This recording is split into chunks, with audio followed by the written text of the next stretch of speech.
Certains s'en foutent, d'autres simplement mauvais. On a des types de 20 ans ici qui en sont à leur 5e peine. On a parlé de moi dans le journal quand j'avais 14 ans. Genre, un jeune de 14 ans terrorise le quartier. Déjà une star. Si le mec nous file pas la thune, on le torture d'abord. Genre un coup de marteau dans la tête ou on lui brûle les orteils au chalumeau. Après, s'il a vu notre visage, on est obligé de le tuer. Ils n'ont pas bien conscience des règles. On leur dit non et ils se retournent en disant « je vais t'éclater ». Vous allez faire quoi? Vous allez faire quoi? Tout peut arriver. On peut être là en train de parler à un détenu et la seconde d'après, il y en a un qui se prend une queue de billard dans la tête. Hein? Vous allez faire quoi? Bienvenue en enfer. Mettez-le à terre! La prison d'Aylesbury, dans le Buckinghamshire, abrite les criminels parmi les plus dangereux de Grande-Bretagne. Ouf ça. On y croise des meurtriers, des violeurs, des malfrats et des pédophiles. Le plus effrayant, c'est que les plus âgés d'entre eux ont tout juste 21 ans. Un détenu sur 5 purge ici une peine à perpétuité ou d'une durée indéterminée pour protéger la société compte tenu de la gravité de leurs crimes. Pour garder le contrôle de la situation, les surveillants doivent faire preuve d'une vigilance permanente. Les chaussures? Mais ils doivent également aider ces jeunes à reconstruire leur vie brisée. Ils ne sont pas faciles à gérer. La plupart purgent de longues peines pour des crimes assez sérieux. Il faut tout reprendre à zéro. C'est difficile. On leur a appris qu'ils pouvaient faire tout ce qu'ils voulaient. Après s'être attirés des ennuis et s'être retrouvés devant la justice, ils atterrissent ici et on essaie de corriger ce que leur famille ou leurs amis leur ont enseigné. Certains nous poseront toujours des problèmes.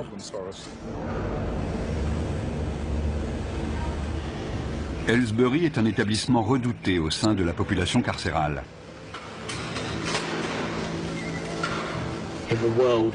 Chez les détenus, la légende veut que Aylesbury soit la pire prison du monde.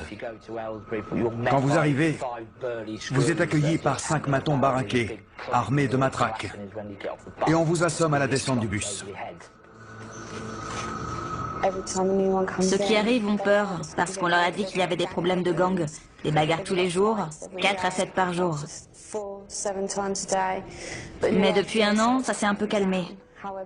En revanche, quand un incident éclate, c'est généralement très sérieux.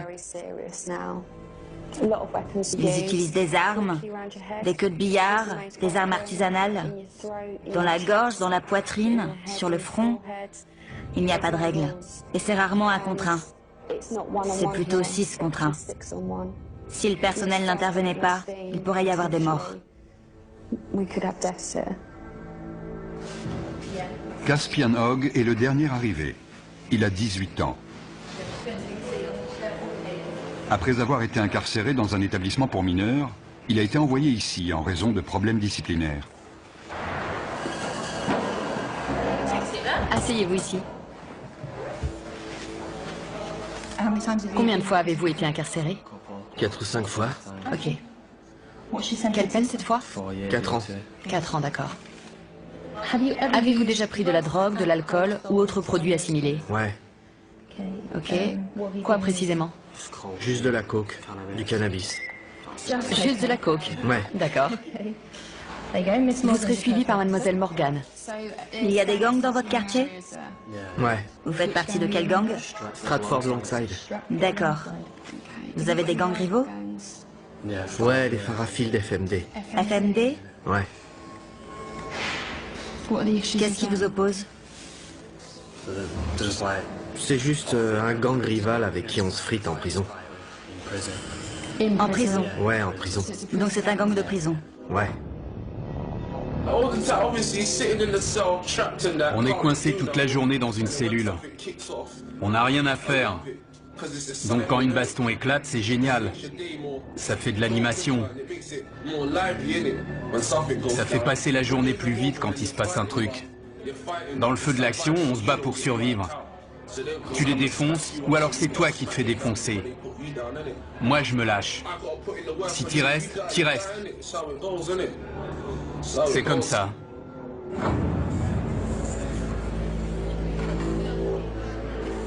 On a des membres de gangs venus de Liverpool, de Birmingham, de Londres, et ils sont tous rivaux.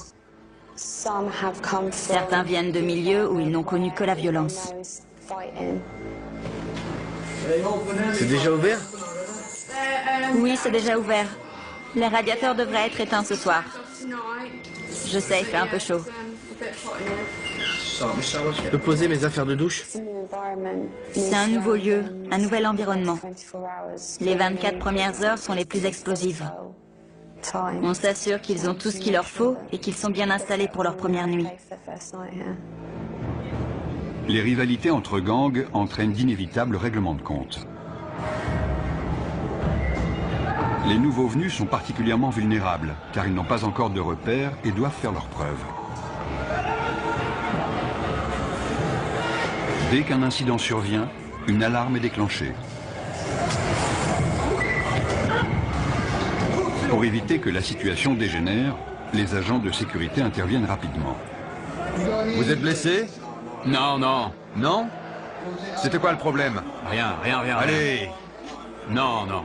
C'était sûrement pas pour rien. Non. Ils sont juste venus là, vous frapper pour rien. Je sais ce qui s'est passé. C'est le nouveau qui vient d'arriver. Il s'est déjà battu la semaine dernière. C'était les représailles. Les deux se battaient. Les deux se sont donné des coups à la tête. Ils se disaient bonjour. Vous, ça va? Oui, ça va. J'ai pris un coup dans le sein. Mais si ça se trouve, c'était son coude à lui.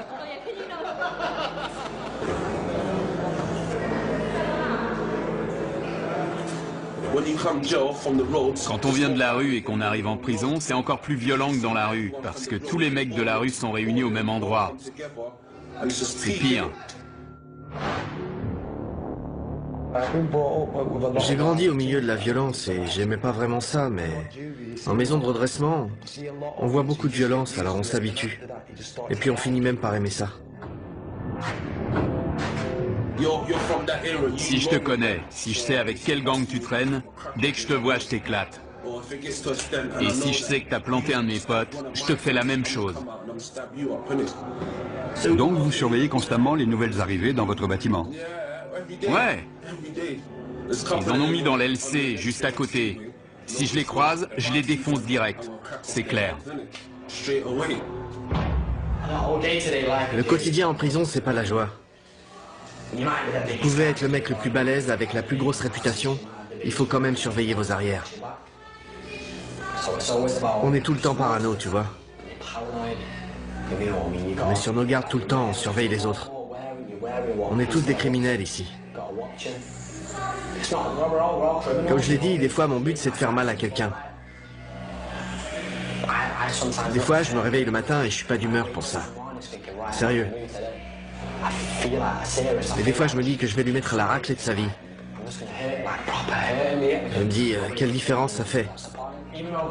Je sais qu'il me reste que 10 mois à tirer, mais autant aller lui régler son compte. Au cours de leur période d'intégration, avant d'être installés, on propose aux détenus de travailler ou de suivre des cours. Ceux qui acceptent pourront passer plus de temps dans les espaces communs. Il n'y a que 3 surveillants à cet étage et jusqu'à 50 détenus peuvent sortir de leur cellule. C'est le moment dangereux de la journée. Il faut rester très vigilant. On peut avoir tendance à se relâcher parce que 90% d'entre eux sont très corrects. Mais il faut se méfier, c'est notre boulot. La situation peut dégénérer à tout moment. Caspian et 2 nouveaux arrivants ont forcé le passage pour s'introduire dans une cellule.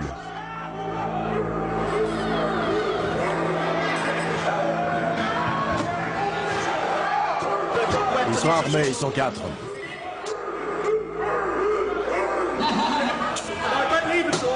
Les détenus ont barricadé la porte. Les surveillants ne peuvent pas entrer. Je veux voir tous les détenus dans leur cellule.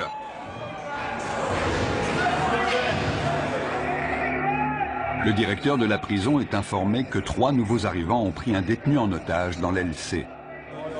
Apparemment, il y aurait 4 détenus dans la cellule. Dont un otage. Ils sont 4, dont un otage. On va envoyer des négociateurs devant la porte pour tenter d'établir un dialogue et on avisera. Ma vie est en jeu. C'est pour ça qu'on doit menacer la sienne. D'accord, on va transmettre ce message au directeur. Vous comprenez? On est en danger de mort. On est forcé de faire ça. Je comprends. 3 d'entre eux viennent d'autres prisons. Ils avaient prévu leur coup. Notre priorité, c'est l'otage. Si vous faites pas venir le directeur, je le viole. Je vais le violer. Écoute, tu n'as pas à lui faire de mal. On t'écoutera de toute façon. Le négociateur joue un rôle clé car il analyse la situation pour nous. Si nous sentons que la vie d'un détenu est en danger, il est clair que les négociations sont terminées et qu'on doit intervenir. L'otage doit avoir conscience que le personnel est présent et jauge la situation car ils disent tous « je vais le tuer ». Mais est-ce qu'ils veulent vraiment le faire? J'aime pas cette prison, c'est tout. Je l'aime pas. T'es pas le seul. Mon problème, c'est que j'ai beaucoup de prisonniers qui ne sont pas heureux d'être ici. Si on commence à parler de transfert maintenant, j'aurai une autre prise d'otage dès cet après-midi, car certains vont se dire « Oh, il suffit de prendre un type en otage pour se faire transférer. » Je vais lui trancher le cou et le vider de son sang. Il a menacé de le violer et de lui trancher la gorge. Non, le cou. De lui trancher le cou. Je vais vous dire. Écoutez-moi. Vous me prenez pas au sérieux? Si, croyez-moi, nous prenons ça très au sérieux. Une cellule de crise a été mise en place par le directeur de la prison pour gérer l'incident. La décision a été prise de faire appel à des agents des forces de l'ordre spécialement entraînés pour agir dans ce type de situation. L'otage avait un t-shirt noué autour du cou, il était assis sur le lit, ils sont armés d'un couteau en plastique et de morceaux de verre. Ils ne veulent pas être ici. Ils ne se sentent pas en sécurité. Ils veulent retourner plus au nord, vers Liverpool ou Manchester. Il y en a un qui est arrivé hier, un autre il y a 9 jours. Ils viennent tous du même coin. Ils se sentent menacés par les gars de Londres. Et ils en ont assez. L'équipe d'intervention de la prison se prépare à intervenir au cas où la situation dégénérerait. La prise d'otage dure depuis 2 heures. Jason Harper passe le relais à un autre négociateur qui va poursuivre la discussion avec les preneurs d'otages. Écoutez-moi, d'accord? Je ne vais pas vous mentir. Je vous ai dit tout ce que je savais. La température de 40 degrés n'arrange pas la situation. Il s'est effondré au sol. L'otage a perdu conscience. Tournez-le sur le côté. Tournez-le sur le côté et mettez-lui la tête en arrière pour qu'il puisse respirer. Oui, voilà, sur le côté. Darren, c'est Andy. Julie vient de me dire que l'otage avait perdu connaissance. Il est allongé au sol, elle leur a expliqué la position latérale de sécurité. Le directeur est mis au courant de la situation. Il ordonne le déploiement de son équipe d'intervention pour porter secours à la victime.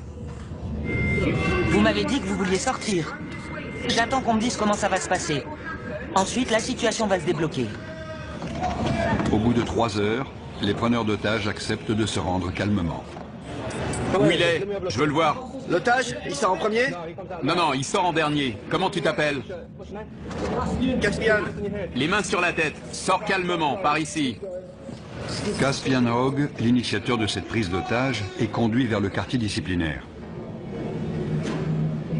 Le détenu qui est arrivé hier venait déjà du quartier disciplinaire de son précédent établissement.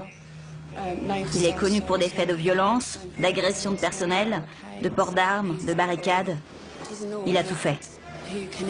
Il vient du nord du pays. Il a beaucoup d'influence sur les autres et il s'en est servi. Mais on est formé pour ces situations, donc ça va aller. On va descendre au quartier disciplinaire pour une fouille intégrale. Je suis le responsable, donc j'y participerai. Chacun sera tenu à l'isolement en attendant qu'une punition soit décidée. Nous sommes responsables des détenus les plus problématiques de l'établissement. S'ils enfreignent les règles ou s'ils présentent un risque pour les autres ou pour l'établissement, ils sont envoyés au quartier disciplinaire pour une période donnée. Notre priorité, c'est de calmer les prisonniers énervés et de leur faire entendre raison. Il faut aussi qu'on soit attentif à tout comportement potentiellement violent. Hé, Caspin! T'as réussi? J'y suis presque, mon pote! Presque! Beaucoup m'ont dit qu'ils avaient essayé de travailler et d'être de bons citoyens, et qu'ils avaient trouvé ça trop difficile. Mais ils sont très jeunes, vous savez. Les détenus seront punis pour les dommages qu'ils sont en train de commettre. Je suis resté trop sage. J'étais stressé. Il me fallait un truc à faire. J'ai saisi ma chance. En plus, j'étais pas tout seul. Le gamin qu'on a pris en otage, c'est le seul de toute l'aile que j'aime pas. Alors je me suis dit que j'allais me le faire. Mais on lui a pas fait mal, on lui a rien fait. Ils m'ont frappé au visage et dans les côtes, en me traînant avec eux. Ensuite, l'un d'eux m'a attrapé par derrière et m'a fait asseoir sur le lit. Il me tenait comme s'il voulait me briser la nuque. Les deux autres frappaient la porte avec des boules de billard dans des chaussettes. Ils ont cassé ma télé et ils m'ont mis des bouts de verre sous la gorge.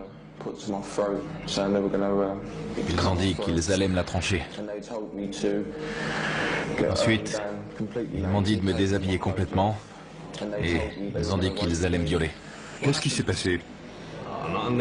Rien, rien. Ils disent qu'on a pris un mec en otage et qu'on l'a agressé dans sa propre cellule. Ils ont appelé la police et on est à l'isolement pour l'instant. Vous dites que vous ne l'avez pas pris en otage? Non, on a juste barricadé la porte, c'est tout. J'ai toutes ces pensées qui ont défilé dans ma tête. Je ne savais pas si j'allais en sortir vivant. Je connaissais pas ces mecs. C'était le truc le plus flippant de ma vie. Pourquoi vous avez fait ça?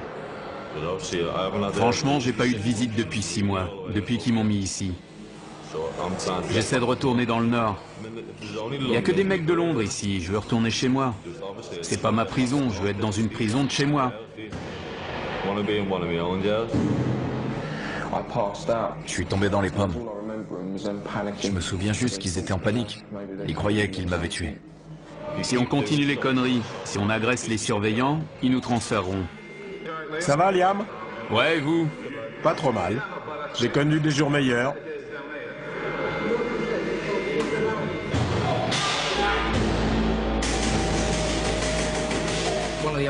Un des détenus a inondé sa cellule. Il est armé. Il a cassé le manche de son balai. On lui a demandé de nous le remettre. On va le déplacer dans une cellule où il n'y a pas d'eau. C'est trop court. Il doit lui en rester. Le détenu a jeté les morceaux de manche à balai dont il se servait comme arme. C'est trop court. Pourquoi vous avez gardé ce morceau, hein? Je vous avais dit de tout jeter. Reste sur le côté. Déverrouille la porte et je la pousserai. Reculez vers nous. Doucement.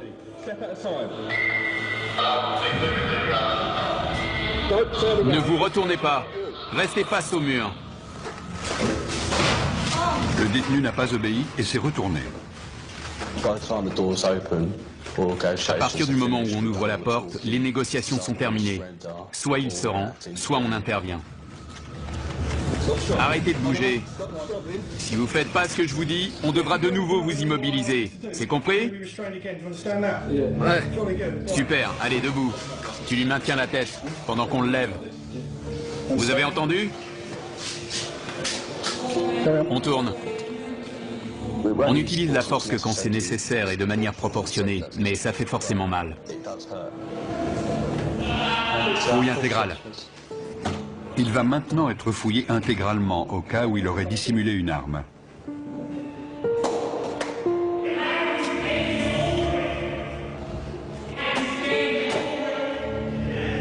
Retournez-vous. Bande d'enflure. Vous avez des réclamations à faire sur la façon dont on vous a traité? Non, non, ça va. Non? D'accord. Je vais vous demander de réfléchir aux conséquences de vos actes. Ce n'est pas la bonne méthode pour obtenir un transfert. Maintenant, je veux que vous alliez vous coucher.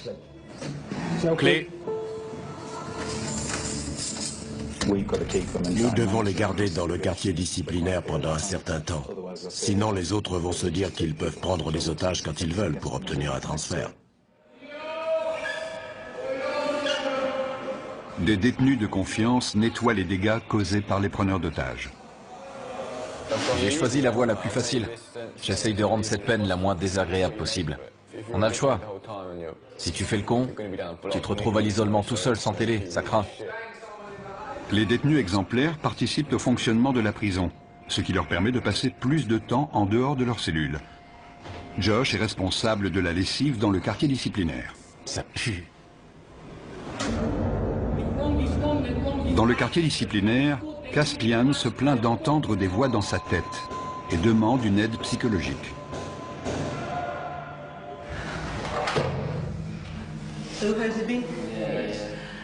Je dois déterminer si vous êtes du genre manipulateur.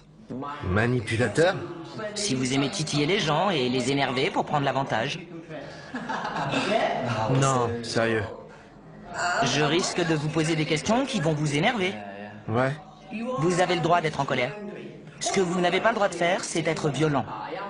Mais je suis un type violent, madame. Regardez mon dossier. Depuis mes 11 ans, je suis traîné de foyer en foyer et je suis incontrôlable. À 11 ans, j'ai arraché le torse d'un type avec mes dents. J'ai mordu une meuf à l'oreille. On a toujours dû me maîtriser. J'ai toujours le même sentiment. Et je me dis que mon destin, c'est de tuer quelqu'un. Et la perspective de sortir d'ici, de commettre un tel acte et de revenir en prison pour une peine à perpétuité ne vous dérange pas? Ça dépend. Quand je pète les plombs, ça me dérange pas. Je m'en fous. Je pense pas que je suis un taré. Mais si on m'aide pas maintenant, je vais finir par le devenir. Je ne suis pas convaincu à 100% qu'il souffre de troubles mentaux. Il souffre de troubles émotionnels, ça c'est sûr. Car non seulement il a des pensées violentes, beaucoup de gens en ont, ce n'est pas idéal, mais ce n'est pas un drame, mais il prend plaisir à être violent, ce qui alimente ses pensées et ses fantasmes. Je pense que son comportement pourrait le conduire au meurtre.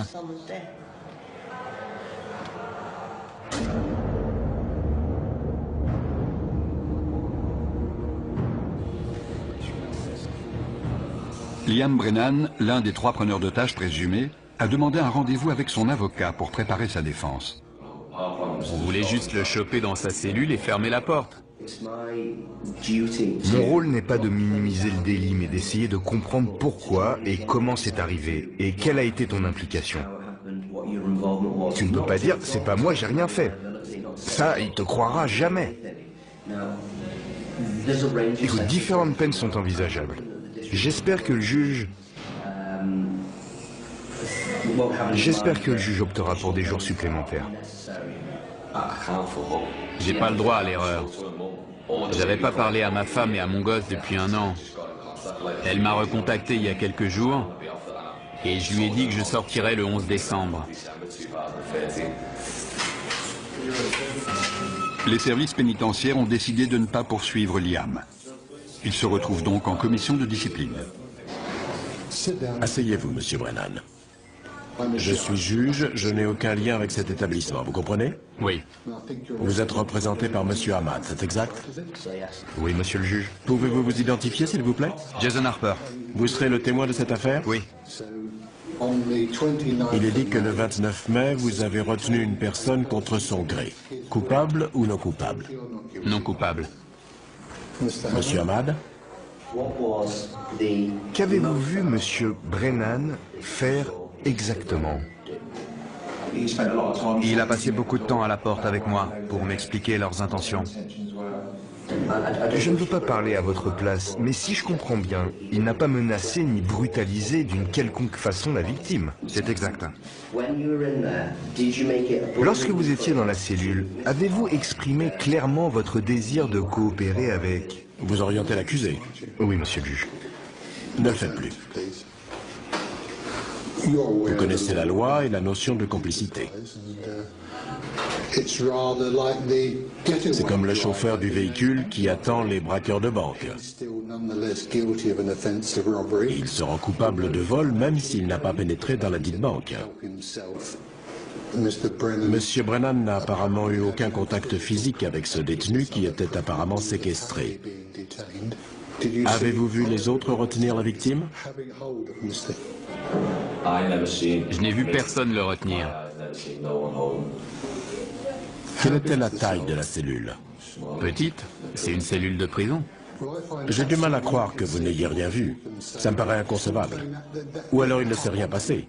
Parce que sinon vous l'auriez forcément vu. C'est ça que vous me dites? Je dis pas qu'il s'est rien passé.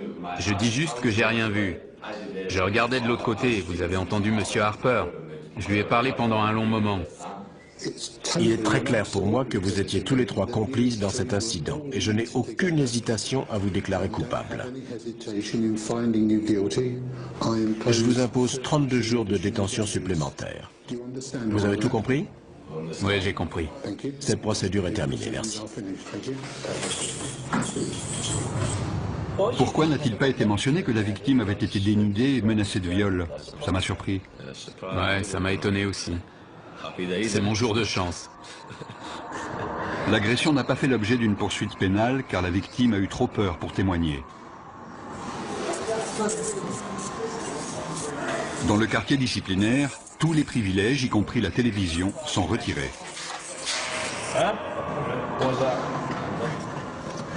Brennan refuse de retourner dans sa cellule, à moins qu'on lui apporte une télévision pour qu'il puisse suivre le match de foot Angleterre-Ukraine.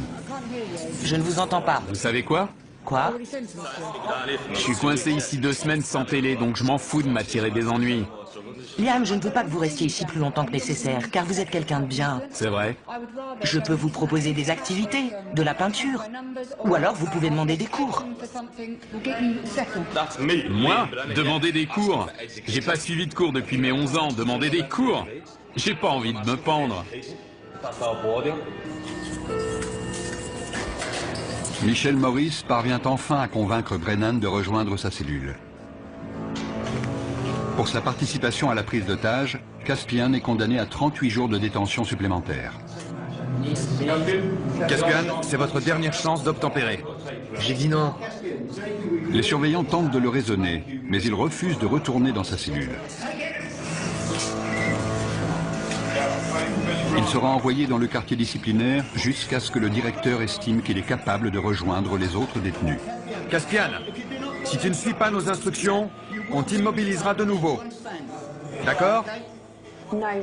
Personne n'est au-dessus du système. Il y a des règles, des procédures, des lois à suivre, que vous soyez un détenu ou un surveillant. Personne n'est au-dessus de ça. Debout. Debout. Caspian, par ici. Il n'y a qu'à l'extérieur qu'on peut considérer ces jeunes de 18 ans comme des adultes. Beaucoup n'ont pas la maturité d'un adulte. Ils sont très influençables et peuvent s'attirer des ennuis. Entre là-dedans. Je vais demander à l'infirmière de venir te voir.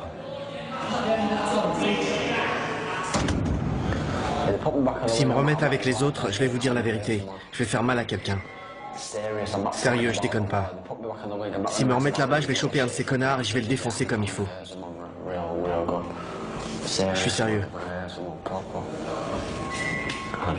J'ai l'impression d'avoir une double personnalité. Tout m'énerve, tout le monde m'énerve.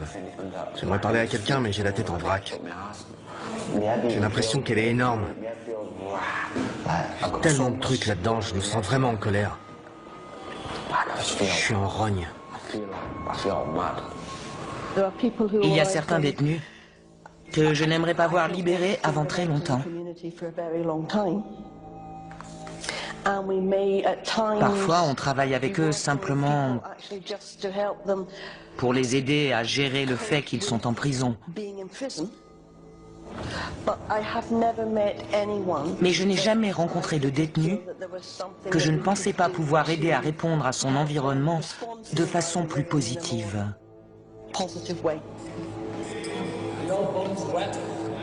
L'état mental de Caspian Hogg continue d'être surveillé. De quel autre traitement pensez-vous avoir besoin?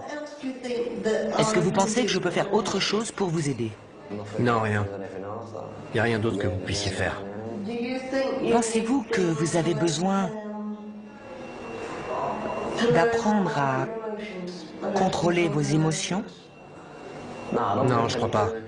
Je connais mes émotions et je crois plutôt que j'en ai pas assez. J'essaie de pleurer, mais j'y arrive pas. Je peux pas pleurer. Sauf des fois, ça vient sans prévenir, ça arrive. Vous voyez de quoi je parle? Je pleure pas quand il se passe un truc triste. Ça m'arrive même de rire. Pour vous, est-ce plus normal de penser à ce que ressentent les autres ou de ne pas y penser? Ça dépend des moments. Là, c'est moi, je suis là, je vous aime bien. Vous me comprenez? Mais si vous tombez sur moi un autre jour, quand je suis en mode furieux, je vois des choses différemment. Tout est en vrac. Je pense comme un psychopathe. Quand j'étais gosse, j'ai jamais voulu devenir policier ou ce genre de truc. Déjà, quand j'avais 8 ou 9 ans, j'ai toujours voulu tuer des gens.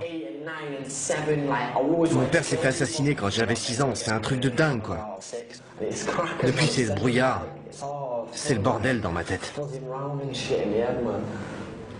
Jeudi, je vous ai pris rendez-vous avec un psychiatre. Cool. Je ne sais pas à quelle heure ce sera. Ok. Il vous prescrira peut-être des médicaments. Je serais content s'il m'en donne. Mais s'il m'en donne pas, je serai en rogne. Ça vous mettra en colère? Ouais, carrément. Je suis convaincu qu'on ne naît pas bon ou mauvais. On apprend de notre environnement comment réagir au monde qui nous entoure. Et certains apprennent que la meilleure façon de réagir à ce monde, c'est par l'agression ou la violence. Super papa, tu sais comment je t'aime? Et quand tu l'ouvres, c'est marqué gros comme ça. Le père de Caspian a été assassiné quand il avait 6 ans. Il est donc très conscient de son rôle de parent. Je veux pas que mon fils grandisse dans les mêmes conditions que moi. J'avais 14 ans quand je l'ai eu, mais j'ai vieilli. À l'époque, j'avais pas toute ma tête. Je faisais que fumer de l'herbe, voler, j'étais débile. J'étais un gamin, donc je faisais des trucs de gamin. Maintenant, j'ai mûri. Il faut que je prenne mes responsabilités pour mon fils. Je veux qu'il aille à l'école pour qu'il soit intelligent. Je veux pas qu'il finisse comme moi dans la rue ou en prison. Qu'il soit obligé de commettre des crimes. Je vais être là pour lui, qu'il puisse me parler ou me demander de l'argent quand il en a besoin. Je vais être un père pour lui, c'est tout. Il faut que je sois un bon père. C'est con de jamais le voir, c'est vrai. C'est horrible. Il faut tenir le coup et pas lâcher l'affaire. Je peux lui parler de temps en temps, c'est déjà ça. Devon avait 15 ans quand son fils est né.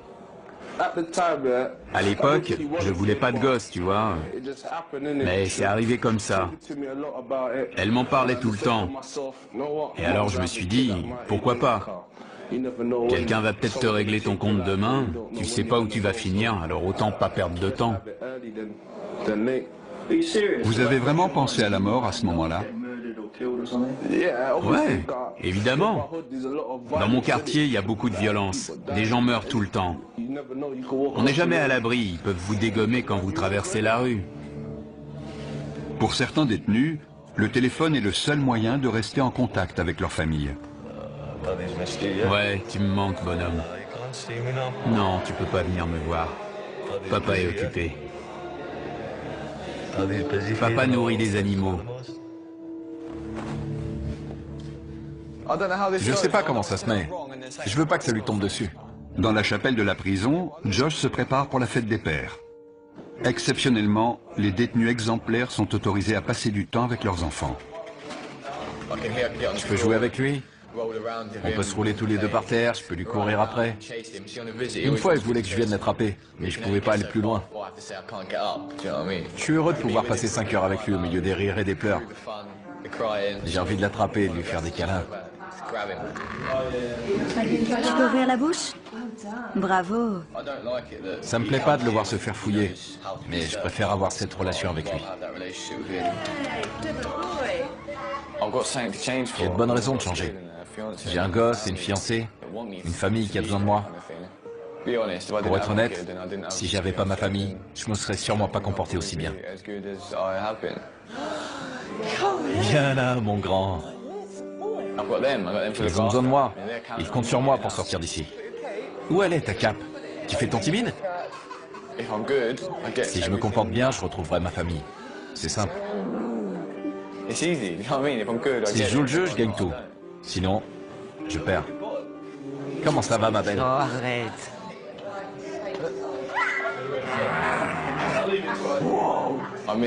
J'ai manqué ses premiers pas, ses premiers mots. La première fois qu'il a tapé dans un ballon, je ne l'ai jamais emmené au parc. Je ne l'ai jamais réveillé de sa sieste.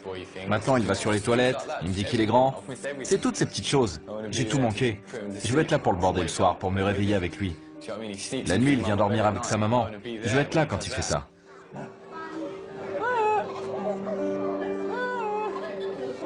Messieurs, dames, s'il vous plaît, vous pouvez vous dire au revoir? Tout va bien. Quand j'ai su que j'allais en prison, je pensais qu'elle allait m'oublier. J'avais que 18 ans.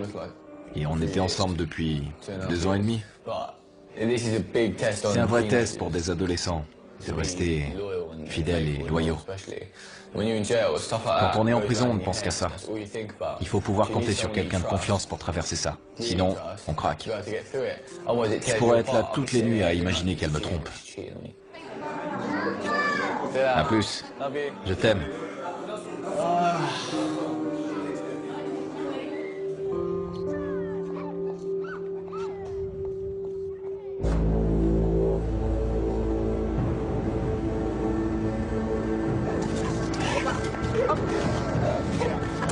Des chiens de détection arrivent à Aylesbury pour y rechercher de la drogue ou des objets de contrebande.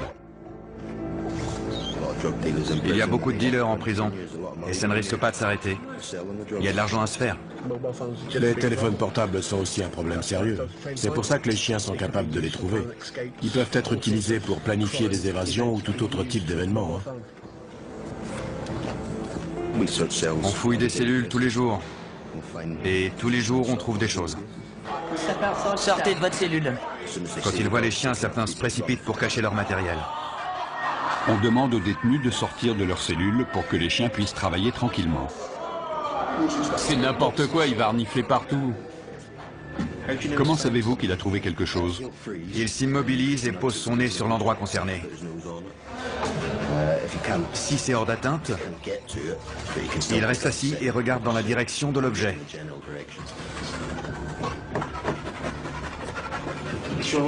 Il a l'air très intéressé par la fenêtre. Je vérifie s'il n'y a rien à l'extérieur. Il a peut-être senti une odeur de joint qui venait de la rue. Il reste concentré sur la zone autour de la fenêtre et du lit. J'étais en train de pioncer et ils amènent un chien dans ma cellule pour renifler partout. C'est n'importe quoi. Notre équipe fouille la cellule pour essayer de trouver ce que le chien a senti. Il semblait concentré sur une zone en particulier, donc c'est là qu'on fouille en premier. J'espère qu'on va trouver quelque chose.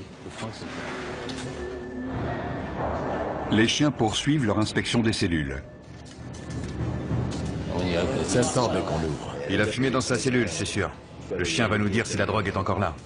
Oui, ça sent. Il y a de la drogue et des téléphones partout dans la prison. Avant, tout le monde planquait ça dans le meuble de l'évier en retirant les vis avec un coupe-ongle ou un truc dans le genre.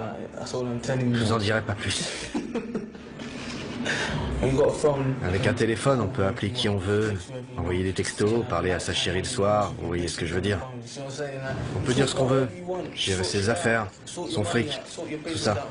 Vous avez déjà eu un téléphone ici? Ouais, mais c'est trop de pression. On devient parano. Ils finiront toujours par le trouver. La première fois, on est là, ouais, ils ne le trouveront jamais. On se croit le plus fort, et puis ils finissent par en trouver un chez un mec, et là, tu peux être sûr qu'ils vont le faire parler. La semaine d'après, boum, un autre passe à table. On n'est jamais tranquille parce qu'ils savent tout ce qui se passe ici. Ils cachent parfois leurs affaires au fond de leur poubelle. Ils croient qu'on va pas les fouiller parce que c'est dégoûtant. Des cartes SIM, des téléphones, il y a tout.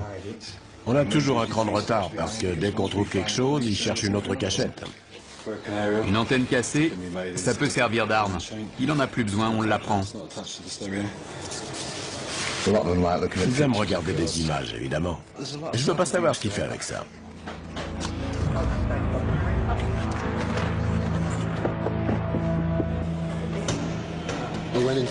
Dans une cellule, on a trouvé un téléphone avec un chargeur. Donc, nos équipes vont l'inspecter une deuxième fois. On a trouvé des petites choses, mais le plus important, c'est de montrer qu'on est vigilant et qu'on peut lancer ce genre d'opération quand ça nous chante. C'est intéressant d'observer leurs réactions. Certains détenus n'étaient clairement pas rassurés à l'idée qu'un chien allait inspecter leur cellule. 5 semaines après avoir pris en otage un codétenu, Liam Brenham retrouve son ancienne cellule. Mate mes affaires, elles sont trempées. C'est pas grave, il y a tout, non? C'est une photo de mon fils, ça. C'est pas normal, non? Qu'est-ce qui se passe? C'est quoi le problème? C'est lui le problème. Si ça te pose un problème que j'ai pris l'autre en otage, je suis là, je t'attends. Sinon, casse-toi. Liam. Vous trouvez ça normal? La photo est trempée, mes chaussettes aussi. Et il me dit que c'est pas grave. Arrêtez de crier, d'accord? N'empirez pas la situation. La cellule a dû être fouillée. C'est ça la fouille. Sérieux. C'était collé à la base. Écoutez, le lendemain, on a mis un cadenas sur votre porte. Vous l'avez vu? On n'a pas ouvert cette cellule depuis 5 semaines. Et alors, c'est ma faute peut-être? Je n'étais pas là. Je ne sais pas comment ça s'est passé. Mais est-ce que ça vaut vraiment le coup de vous attirer encore des ennuis? Non. Vous ne croyez pas? Non, mais ça m'énerve qu'ils me disent ça. Oui, mais vous venez juste de revenir. Le mieux, c'est de faire profil bas. Tout ce que les surveillants de cette aile savent de vous, c'est que vous avez pris un codétenu en otage et que vous avez causé des problèmes pendant votre isolement. C'est la seule image qu'ils ont de vous, vous comprenez? Vous en avez conscience? Ouais. Ils n'arrêtent pas de dire que les surveillants leur manquent de respect. Mais ce sont eux qui sont grossiers avec nous, qui nous manquent de respect et qui voudraient qu'on prenne des pincettes avec eux. Comme s'ils étaient des gosses à qui on devait apprendre les règles de la prison. Ils ont entre 18 et 20 ans, ils sont censés être adultes et savoir rester respectueux. Un bon comportement peut permettre aux détenus d'être transférés plus près de leur domicile. Quand j'ai Tasha au téléphone, j'entends les mouettes derrière elle. Quand je serai transféré, elle sera tout près de moi. On partagera le même ciel, on sera au même endroit, on entendra les mêmes choses. C'est comme si je rentrais déjà chez moi. Josh va purger le reste de sa peine à proximité des siens. Soucieux de contrôler ses pulsions violentes et de rentrer chez lui, Caspian a accepté de prendre des antipsychotiques. Ça calme ce qui se passe dans ma tête. Et ça marche? Ouais, dans un sens. Mais c'est pas génial. Je me réveille le matin, il y a des taches de baffe sur le drap. J'ai même pas d'oreiller, j'ai carrément oublié. Est-ce que vous vous sentez mieux? Est-ce que ça a calmé vos pensées? Ouais, les pensées ont disparu, mais le problème, c'est l'état dans lequel ça vous met. J'aime bien être un peu défoncé, mais là, j'ai l'impression d'être un zombie, tu vois. Genre, un taré sous médoc. Le mec complètement à la masse. C'est pas bon, ça. Les fantasmes, les pensées violentes, Les désirs de meurtre et de notoriété liés à ces meurtres ont grandement diminué. Il a même expliqué qu'il avait parfois la tête vide. J'aimerais maintenant travailler avec lui pour qu'il essaie de comprendre ce qui se passait dans sa tête et qu'il sache où demander de l'aide si ses pensées venaient à ressurgir.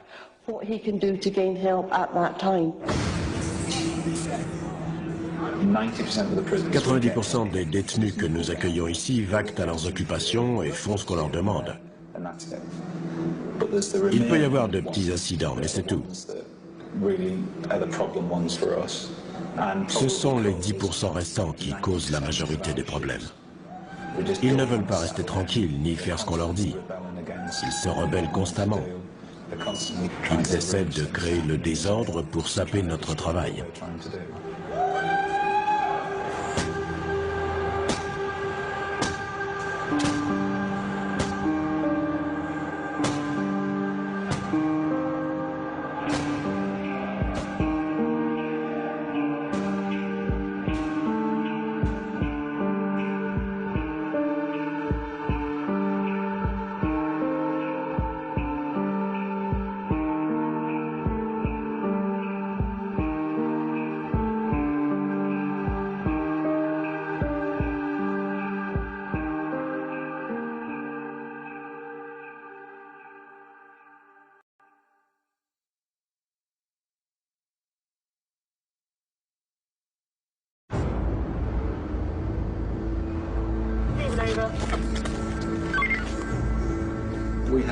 Certains de ces jeunes ont commis des crimes si atroces qu'ils ne sortiront probablement jamais.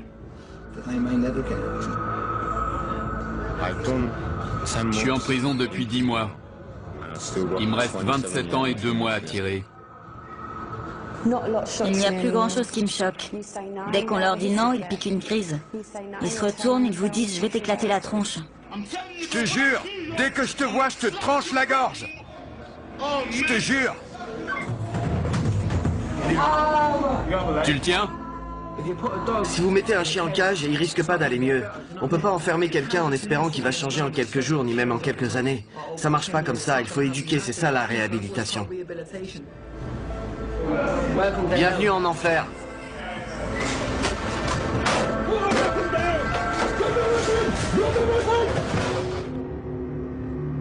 Le personnel de la prison d'Aylesbury est chargé d'encadrer des jeunes de 18 à 21 ans, parmi les plus dangereux et les plus imprévisibles d'Angleterre.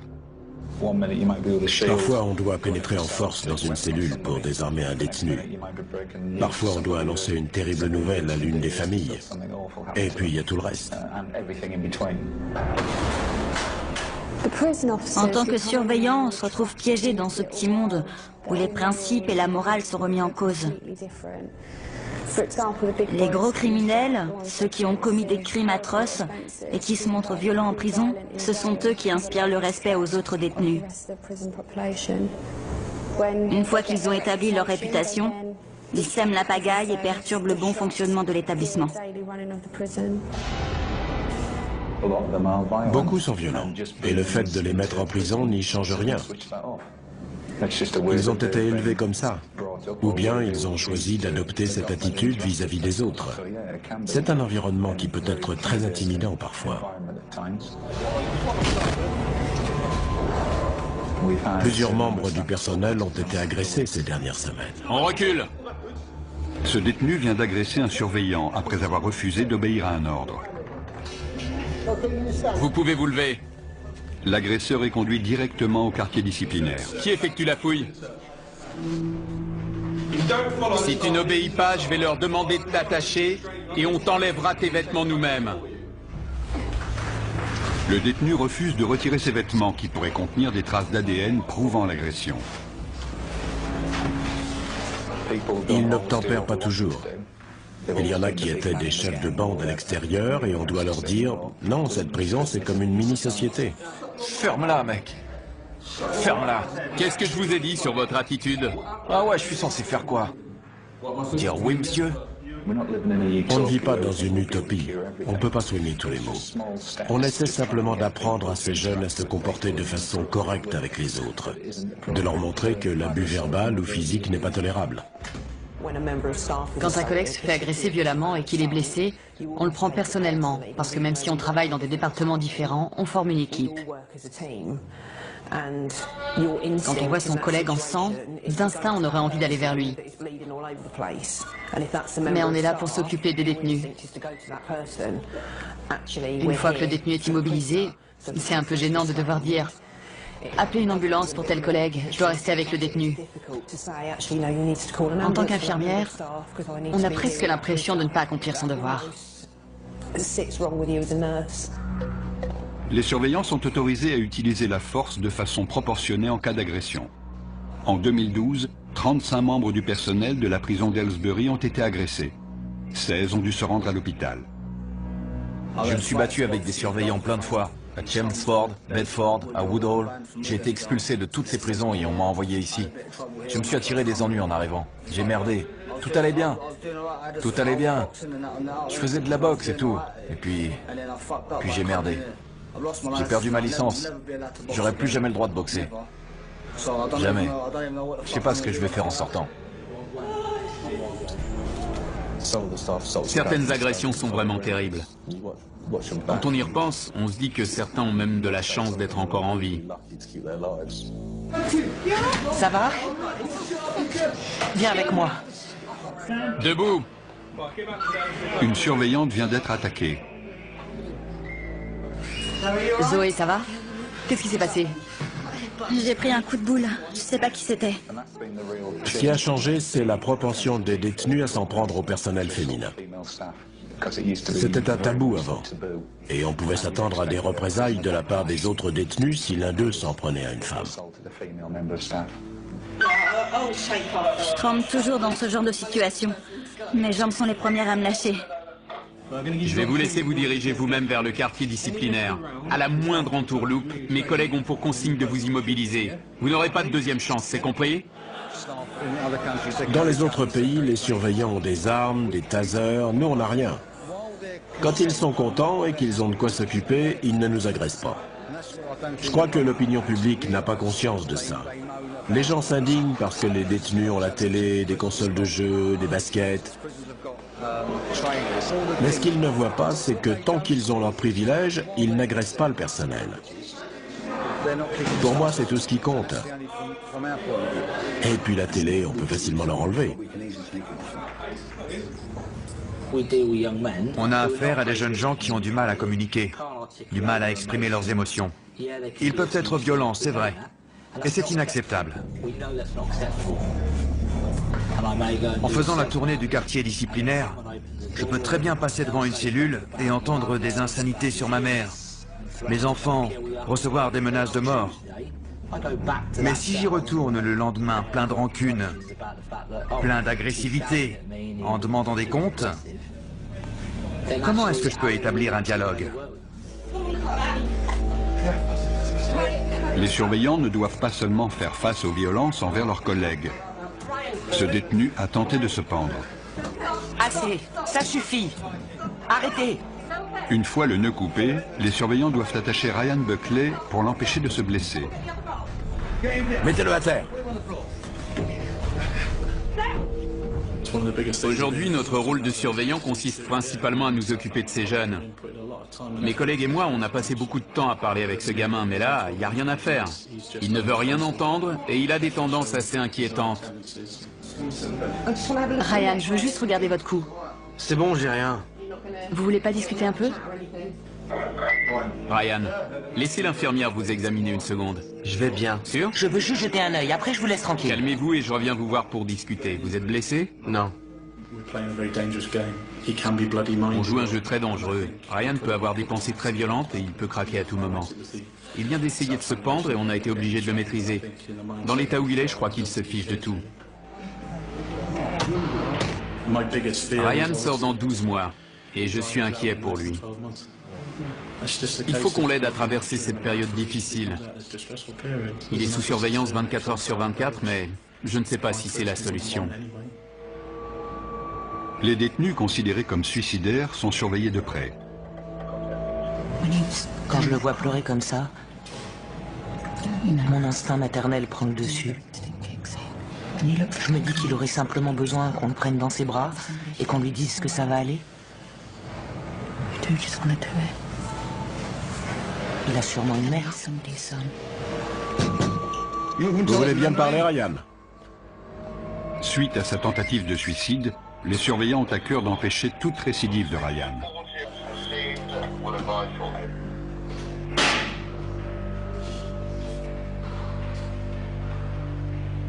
Qu'est-ce qu'il fait? Il va s'asseoir dessus.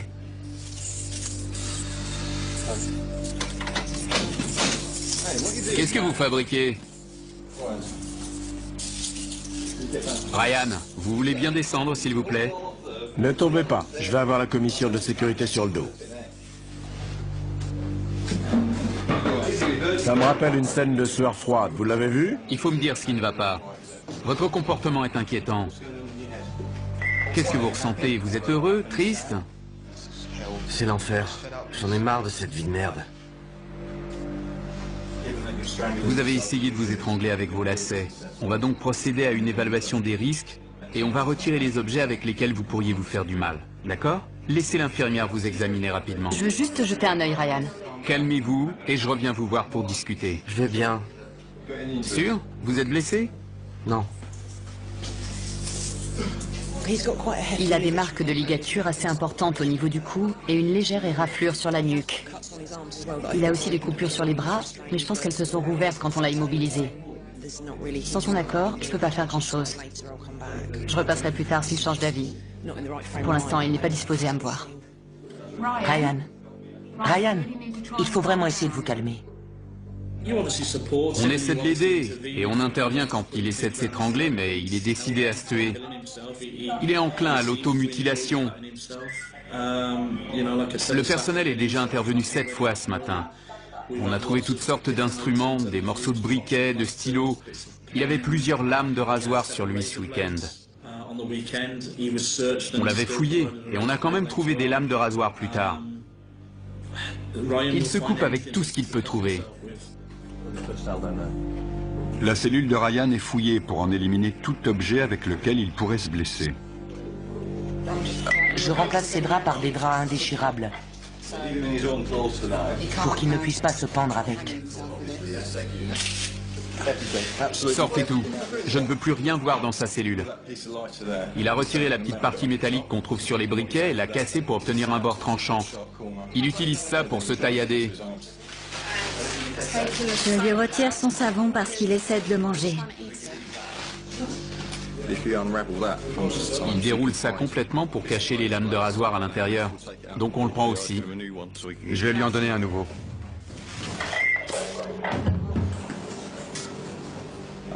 On lui a pris ses draps et ses lacets de chaussures. Donc là, il n'a plus rien.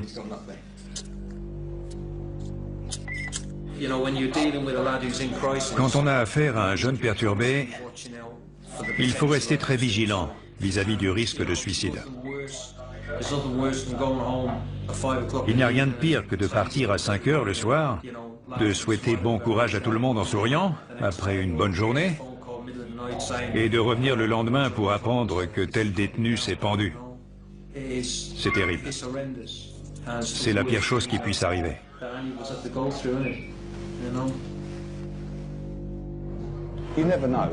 On ne peut jamais prévoir ce qui va se passer, et on voit des choses assez horribles.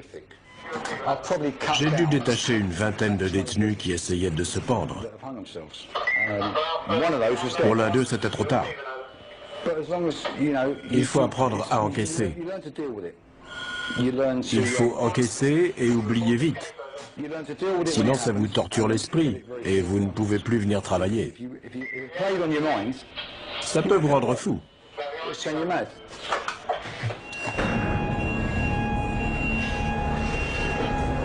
Une alarme est déclenchée dans l'LC. Emirali Oxey a poussé un surveillant et attaqué un agent d'entretien.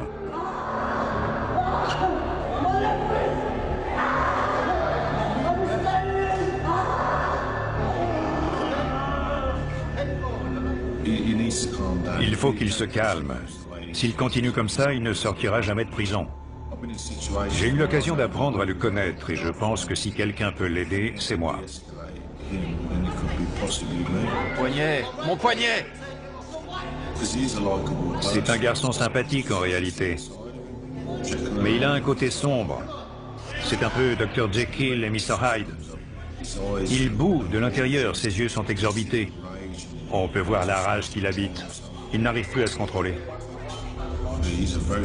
Il a beaucoup de force, il est très athlétique. Et il pourrait démolir n'importe quoi, peu importe qui se trouve sur son chemin.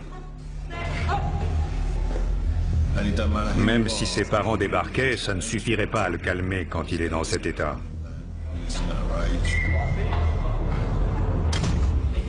Liz Magnus, la psychologue de la prison, vient prendre de ses nouvelles. Vous voulez discuter? Je ne peux pas ouvrir pour le moment. Le surveillant est au téléphone. Je reviendrai vous voir lundi. Non, pardon, je voulais dire vendredi. Vous allez rester tranquille? Faudrait être cinglé pour pousser 2 surveillants et aller attaquer un mec pour rien. Faudrait avoir un problème. Évidemment qu'il m'a provoqué. Il vient à ma porte pour m'emmerder. Je lui dis de partir et il me traite de tapette. Il me traite de tapette et il me fait « laisse tomber ». Comment ça, laisse tomber? Faut être sérieux là, il a pas à faire ça. Il a pas à faire ça. Ça se fait pas.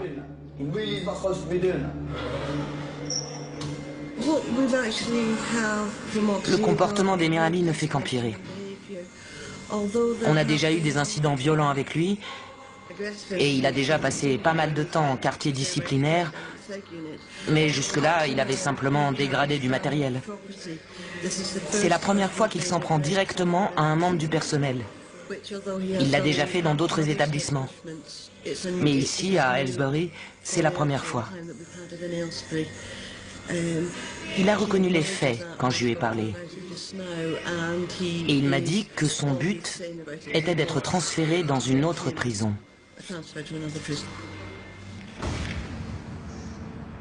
Il voudrait sortir d'ici. Le problème, c'est qu'il est très instable. C'est un élément perturbateur. Il lui arrive d'agresser le personnel ou bien d'autres détenus. Il vient encore d'agresser un agent d'entretien. Et nous sommes obligés d'ajouter ça à son dossier pour notre communication avec les autres établissements. Ça risque d'être difficile de le transférer. 8 établissements avaient déjà été contactés. Et ce matin, un 9e a refusé. Vous vous rendez compte? Ça fait 9 prisons qui veulent pas me prendre. Personne ne veut de vous? Écoutez, je préfère être direct. Ils nous disent pourquoi on le prendrait. Il a l'air intenable. Il y a un fusible dans votre petite tête qui saute un peu trop rapidement. Et il faut absolument que vous changiez ça. Ouais. Allez, à plus tard. Oxey, encore 1 minute et je t'envoie à la douche. Hier, je sais pas ce qui m'a pris. Mais je me suis défendu. Ils m'ont griffé le nez. Ils m'ont niqué le visage. Donc je vois pas pourquoi je leur ferais pas la même chose. Je pense que je vais continuer.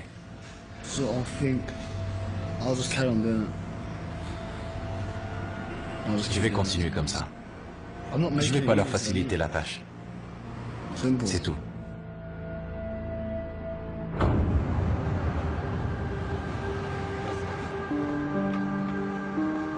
À la prison d'Aylesbury, c'est l'heure des visites.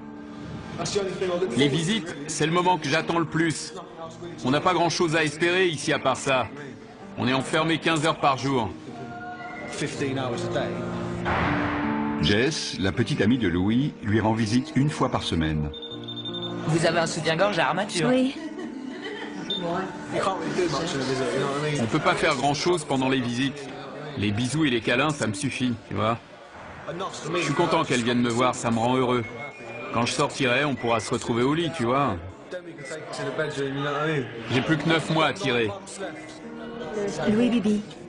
Oui, il est au fond. Je le vois, merci. Louis a fait la connaissance de Jess en correspondant avec elle par courrier. Ça va, toi? Ouais, ça va. T'es sage? Ouais, je suis sage. C'est vrai? Ouais. Cool, j'ai un truc à te montrer. Ah? Ah. Je vais pas pouvoir t'embrasser, on dirait. Arrête. T'es pas gentil. Non, je plaisante, t'énerve pas. Depuis que j'ai rencontré cette fille, je tiens à quelqu'un pour la première fois de ma vie. On s'est mis ensemble il y a 2 mois. Je lui ai demandé de m'épouser au bout de 2 semaines et elle a dit oui. C'est la première fois que quelqu'un croit en moi. Tu te tiens, Caro? T'es sage? Ouais, je me tiens tranquille. Je te crois pas. Tu me regardes pas dans les yeux. C'est parce que tu me fais rire. Avant de rencontrer cette fille, je pensais qu'à enfreindre la loi.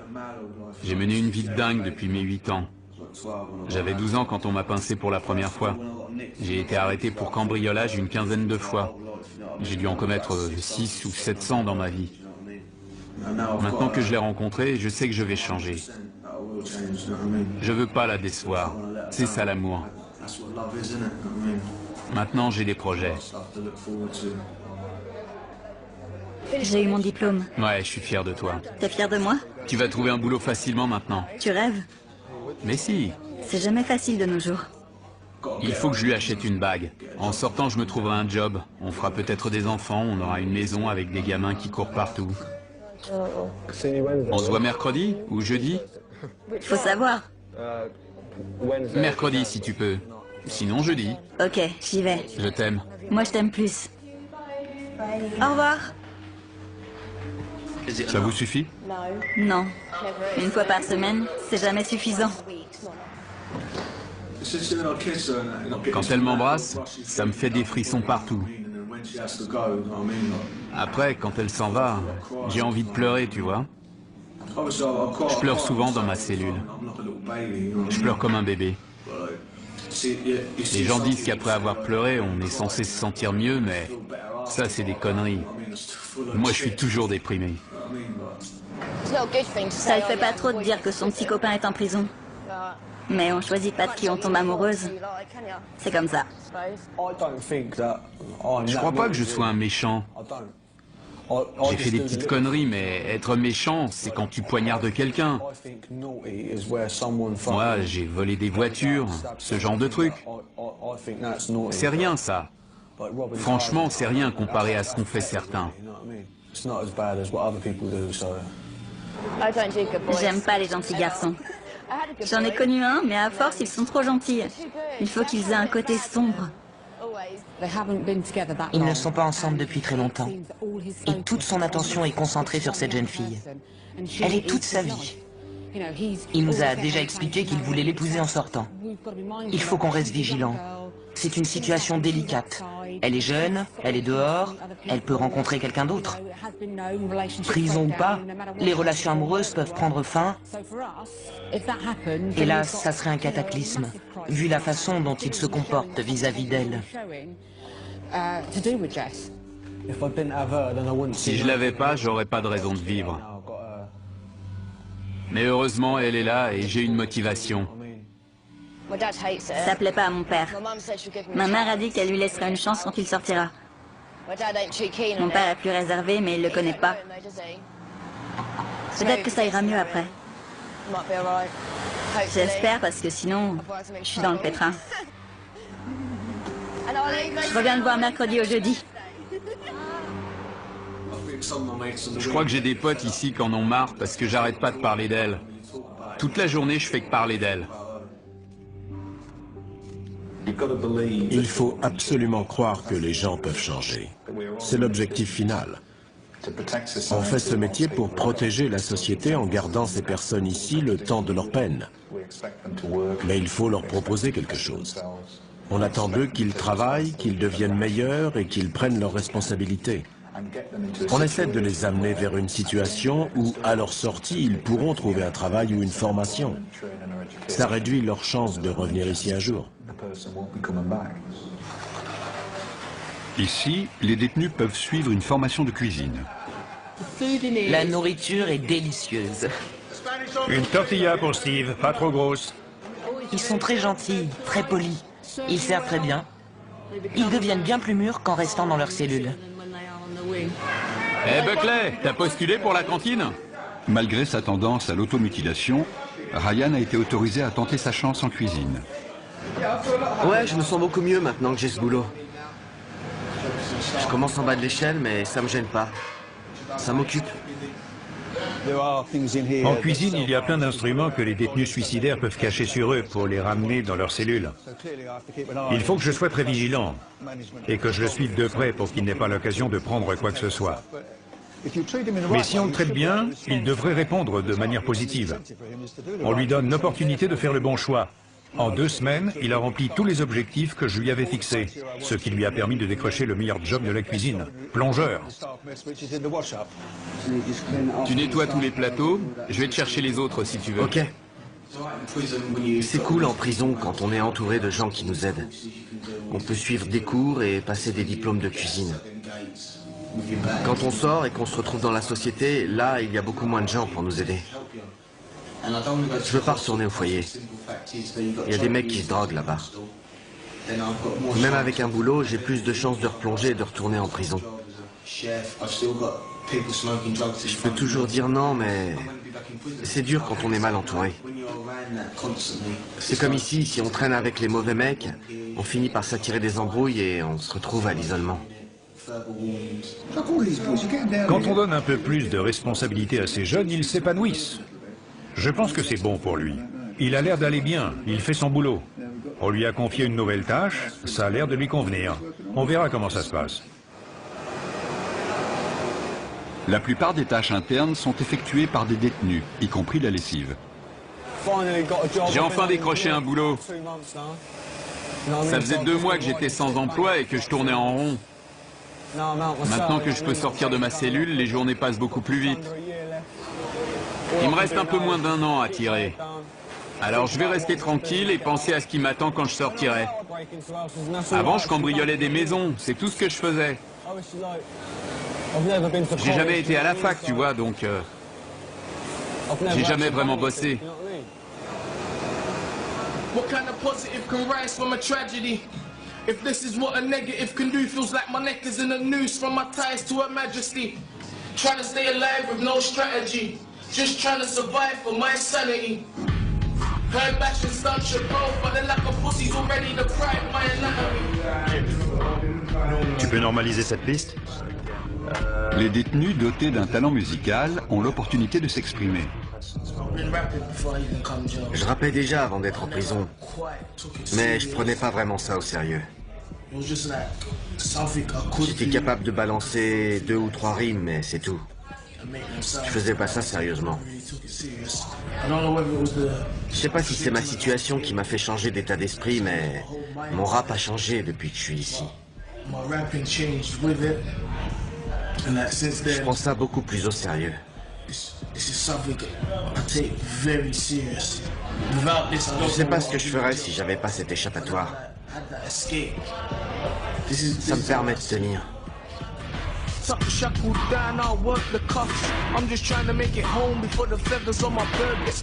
Condamné à perpétuité, Kenny Cornwall exprime souvent sa frustration en dégradant le matériel de la prison. Je crois qu'on l'a contrarié et il a pété les plombs. Il a dit « si je peux pas jouer, personne joue ». Et il a arraché le tapis de la table de billard. Les autres ne vont pas être contents, ils n'ont plus rien à faire, c'est affreux. Les 2 tables sont hors d'usage. Et on n'a rien pour remplacer. On avait 2 tables pour l'aile principale et on n'en a plus. Qu'est-ce qui s'est passé? Vous avez cassé quelque chose? Quel débile. Il a les jetons alors, il a dégradé les tables pour partir à l'isolement, ce con. C'était juste pour ça. Les autres ne vont pas être très contents d'apprendre ce qu'il a fait. Il n'est plus en sécurité ici, je ne peux pas le laisser se balader. On va l'envoyer au quartier disciplinaire, c'est ce qu'il voulait.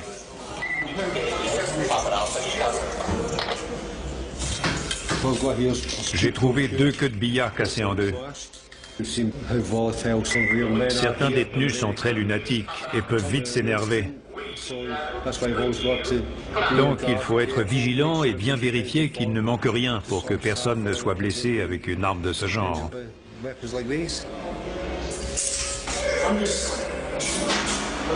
Je suis à deux doigts d'exploser un autre détenu. Et à chaque fois que j'arrive à me retenir, c'est comme si on m'imposait une autre épreuve. Kenny, écoutez-moi. On ne règle rien de cette façon. Il faut que vous vous mettiez ça dans la tête. Dans la vie, il y a des tas de gens qui m'agacent, mais je ne vais pas pour autant dégrader du matériel. C'est ça ou je démolis la gueule de quelqu'un. Et ça sera encore pire. J'aurai encore plus de problèmes. C'est pas la seule alternative quand même. À chaque fois, ces incidents viennent s'ajouter à votre peine. Vous repartez à zéro.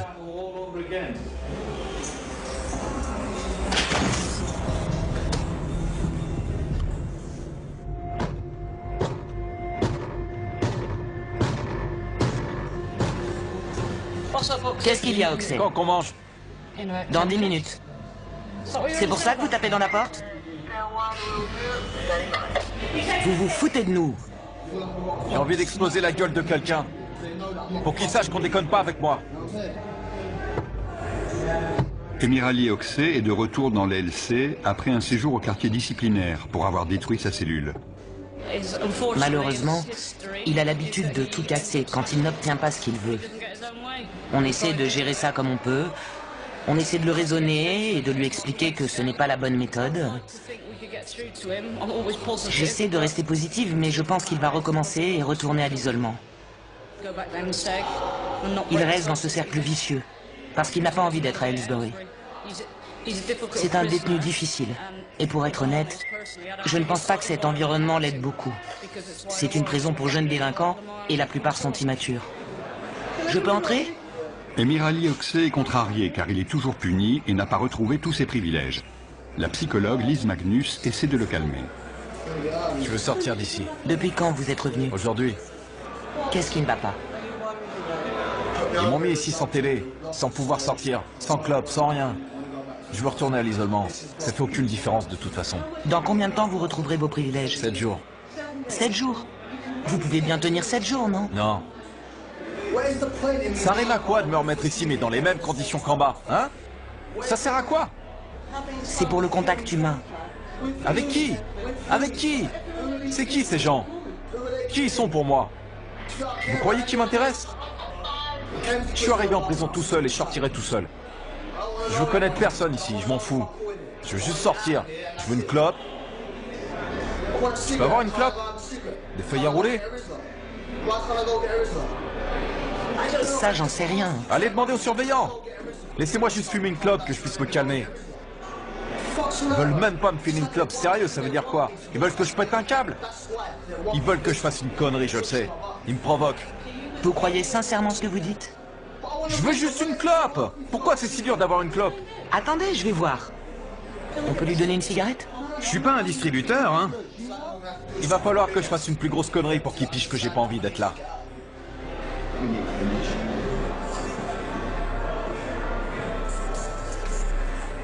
Si ça règle le problème de lui donner une cigarette, pourquoi ne pas lui donner? On peut pas céder au chantage. Tout le week-end, il nous a tannés pour une cigarette. Il a tout détruit à l'isolement.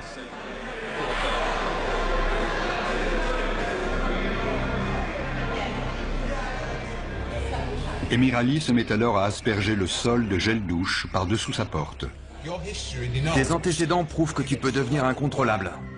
Donc, pour le moment, on est obligé d'essayer de raisonner avec toi à travers cette porte. Et même derrière cette porte, tu prouves que tu es incontrôlable en mettant en danger les gens qui sont à l'extérieur. Il ne sait plus quoi faire. Il avait clairement affirmé qu'il était le chef de la prison et qu'il nous contrôlait tous. Il est en train de comprendre que ce n'est pas le cas, alors il essaie d'attirer l'attention par tous les moyens. Emirali, qu'est-ce qui se passe? Qu'est-ce que vous avez encore fait? J'ai traité quelqu'un de fillette. De fillette? J'en reviens pas que vous ayez osé. Plusieurs de ses requêtes ont été refusées aujourd'hui et ça ne lui plaît pas. Il estime qu'il devrait pouvoir retourner dans l'LD immédiatement. Suivez-moi. Oxey est de nouveau escorté jusqu'au quartier disciplinaire.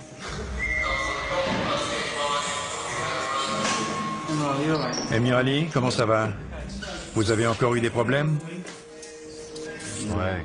Il refuse désormais de s'alimenter. Toutes les machines ont besoin de carburant pour fonctionner. Surtout les modèles de sport très performants. Pourquoi vous ne mangez pas? J'ai pas envie.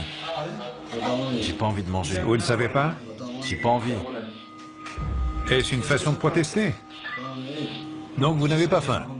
Ouais, voilà, j'ai pas envie de manger. On va essayer de le faire manger.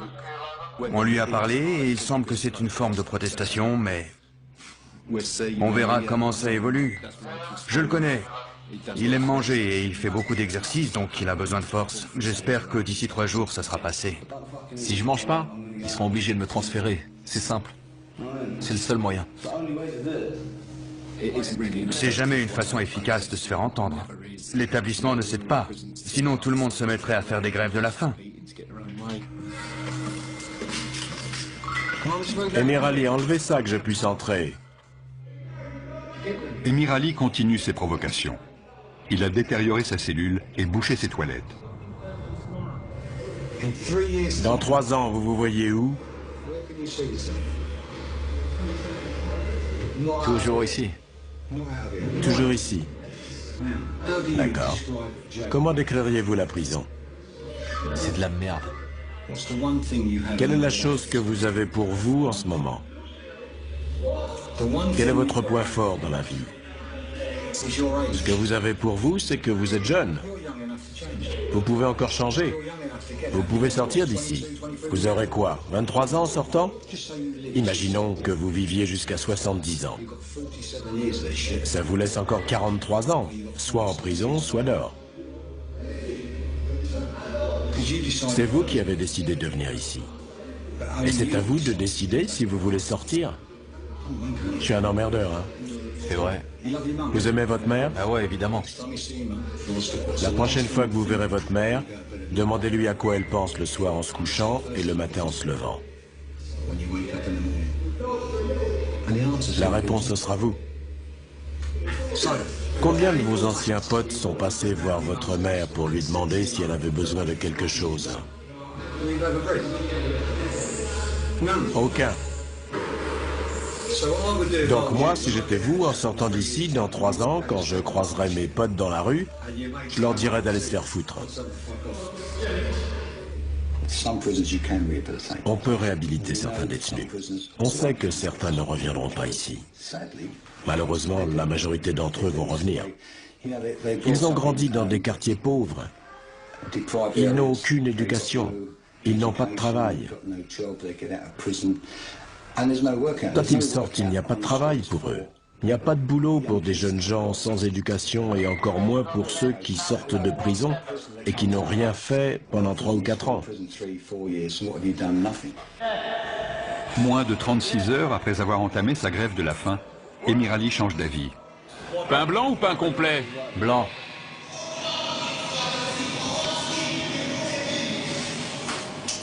Et votre grève de la faim? J'y arrive pas. J'ai trop faim. Combien de temps vous avez tenu? 1 jour et demi. Vous êtes plus gourmand que moi. Je mange plus que vous, ça c'est sûr.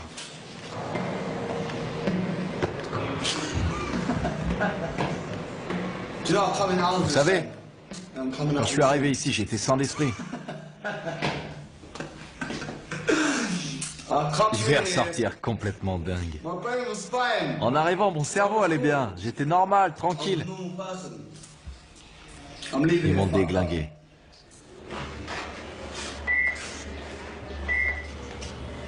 Ryan Buckley n'a pas pu assumer son nouveau travail en cuisine. Il a de nouveau des tendances suicidaires. Il m'a dit, je n'en peux plus. Je vous dis au revoir. Et il m'a demandé de préparer ses funérailles. C'est terrible. Un jeune homme d'à peine 21 ans qui a toute la vie devant lui et qui a si peur. Il a si peur. Il a peur de la vie et des épreuves qui l'attendent à sa sortie. Il nous a dit qu'il avait plusieurs milliers de livres de dettes envers des dealers de l'Essex. Je pense qu'il retombera dans l'héros dès qu'il sortira. Il a arrêté la méthadone beaucoup trop tôt. Je lui ai posé la question directement et il a été très honnête. Il a dit qu'il replongerait. Pour l'instant, il est à la recherche de tout objet qui lui permettrait de se faire du mal. Qu'est-ce qu'il a ramassé? Il ramasse juste des cailloux par terre. Pour s'automutiler? Oui. Des morceaux de plastique, le coin d'un tube de dentifrice, n'importe quoi. Pauvre garçon, il est vraiment désespéré. Ce matin, il m'a dit au revoir. Il m'a dit qu'on ne se reverrait pas. Je suis triste pour lui parce qu'il s'en sortait plutôt bien.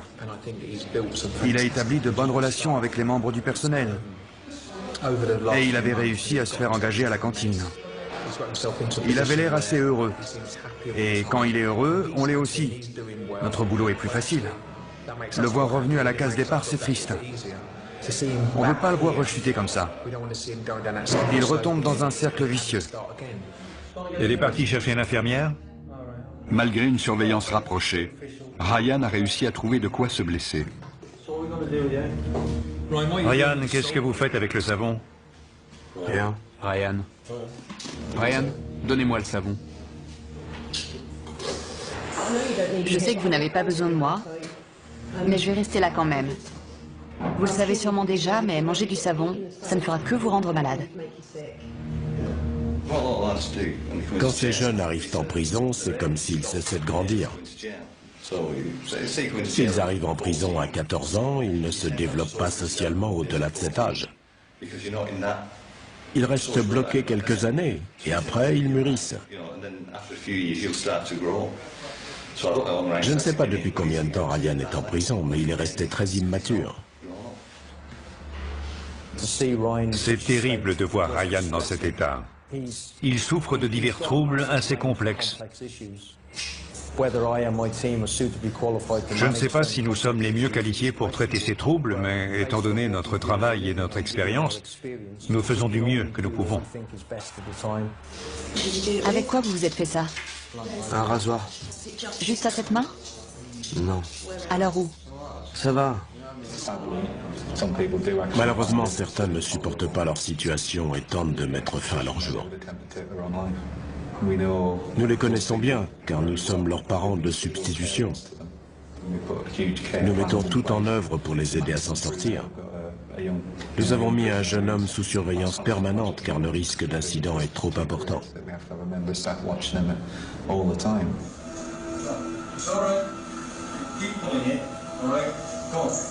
Une fois ses blessures soignées, Ryan Buckley tente à nouveau de se pendre. Il y avait de la bave et de la morphe partout.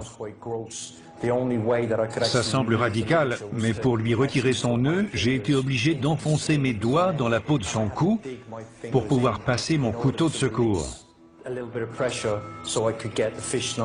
Il avait perdu conscience. Ses lèvres étaient bleues, ses yeux exorbités. C'était une tentative sérieuse. Les gardiens réaniment Ryan et lui sauvent la vie. On doit faire tout ce qu'on peut pour le remettre d'aplomb. Il faut essayer de l'encadrer au mieux pour lui permettre de retourner dans la société sans être un danger ni pour les autres, ni pour lui. Pour l'instant, il faut attendre et voir comment ça va se passer. Dans le quartier disciplinaire, un détenu a décidé de protester par la saleté. Votre alarme est allumée? Qu'est-ce qui se passe? Non, elle est cassée. Elle arrête pas de s'allumer toute seule. Ok, appelez-nous si vous avez besoin de quelque chose. D'accord.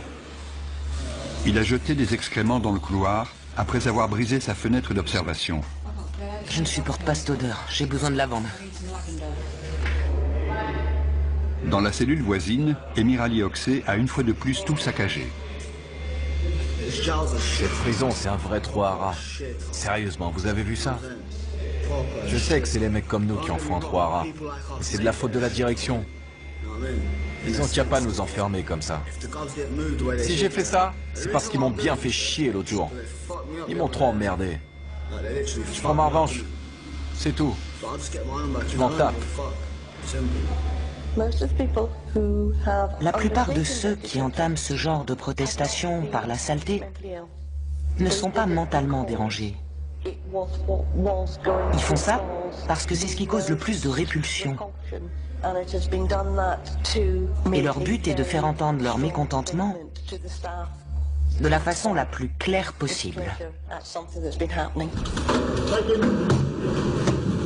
Une équipe en tenue de protection intervient pour mettre fin à l'incident et permettre le nettoyage des lieux. Tu crois que tu me fais mal? T'es qu'une lopette! Le détenu est placé dans une cellule spéciale, entièrement vide. Emir Ali, lui, choisit de ne pas résister. Je sais pas ce qu'ils ont dans la tête pour faire ça. Ils doivent avoir des problèmes. Pour faire des trucs pareils. Je comptais vous voir dans la salle de discussion aujourd'hui. Et c'est tombé à l'eau. Je m'arrêterai pas. Qu'est-ce que je peux vous dire pour vous convaincre de ne plus faire ça? Je veux me barrer d'ici. Je sais. Mais vous savez que je ne peux pas faire grand-chose à ce sujet. Je peux être votre porte-parole, c'est tout. Tout le monde ici serait ravi de vous voir partir. Mais qui va vouloir de vous? On doit essayer de leur inculquer beaucoup de choses avant qu'ils ne repartent d'ici. Il faut leur apprendre à s'en sortir en étudiant des cas concrets. Par exemple, si quelqu'un vous propose de la drogue, vous dites quoi? Soyez honnête. Il faut réussir à les convaincre que les choses peuvent changer et qu'une fois dehors, ils auront changé et ils pourront aller de l'avant. J'essaie juste de passer une bonne journée, mais bon. Je sais déjà que ce sera pas le cas. Depuis qu'il est à Aylesbury, Ryan Buckley a passé 220 jours sous surveillance permanente pour sa propre sécurité. Louis Bibi espère s'installer avec sa fiancée, Jess, dès sa sortie. Le refus d'obéissance d'Emir Ali Oxey lui a valu 576 jours de prison supplémentaires.